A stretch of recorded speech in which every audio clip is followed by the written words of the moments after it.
Herzlich willkommen beim heutigen Infobreak Kapitalmarkt Update. Gleich mal vorweg möchte ich Joe Biden, den amerikanischen Präsidenten, zitieren, der da mit einem symbolträchtigen Auftritt zur besten Sendezeit live im US-Fernsehen verkündete: Keiner hat alles bekommen, was er wollte, aber das amerikanische Volk hat bekommen, was es brauchte. Nun, ich behaupte mal, dass die Abwendung des Zahlungsausfalls der größten Volkswirtschaft der Welt nicht nur bei der amerikanischen Bevölkerung für Erleichterung gesorgt hat. Nach der Zustimmung des Repräsentantenhaus und des Senats folgte also die finale Bestätigung zur Aussetzung der Schuldenobergrenze bis ins Jahr 2025 durch die Unterschrift von Joe Biden. Das versöhnliche Ende im Schuldenstreit ließ die Anlegerschaft rund um den Globus erleichtert aufatmen. Die Aktienmärkte reagierten mit Zugewinnen auf breiter Front, der Anleihenmarkt hingegen war von fallenden Notierungen geprägt und drückte die Renditen nach oben. Auch der US-Dollar legte daraufhin leicht zu und notierte mit 1,07 versus der europäischen Einheitswährung.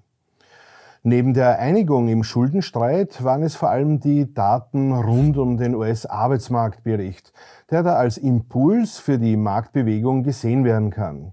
Oberflächlich betrachtet lieferte der Bericht über die Beschäftigungszahlen außerhalb der Landwirtschaft eine positive Überraschung. Die Zahl der Beschäftigten stieg nämlich im Mai um 339.000 und lag damit deutlich über den Konsensusschätzungen. Kurioserweise lieferte die Arbeitslosenquote mit einem Anstieg von 0,3% auf 3,7% jedoch ein pessimistisches Update zu den Arbeitsmarktbedingungen. Dieser Anstieg auf zugegebenermaßen extrem tiefem Niveau findet seine Erklärung im Rückgang der Zahl an Selbstständigen und derjenigen, die sich in unbezahlten Urlaub befinden. Die US-Stundenlöhne hingegen kletterten gegenüber dem Vormonat im erwarteten Rahmen, wodurch die Inflationssorgen etwas zerstreut wurden. Mit diesem gemischten Vorzeichen wird es natürlich spannend, die Reaktion der Federal Reserve für das nächste Woche am 14. Juni stattfindende FOMC-Meeting einzuschätzen. Am Kapitalmarkt wird die Möglichkeit einer Zinsanhebungsaussetzung relativ hoch bewertet. Somit würde also der Leitzinskorridor bei 5 bis 5,25% beibehalten und eine unter Umständen letzte Anhebung auf Juli 2023 verschoben. Neben der Hoffnung auf ein baldiges Ende der Zinserhöhungen sind es wohl die Spekulationen rund um das Thema AI, also Artificial Intelligence, welche dem amerikanischen Aktienmarkt zurzeit so starken Auftrieb verleiht.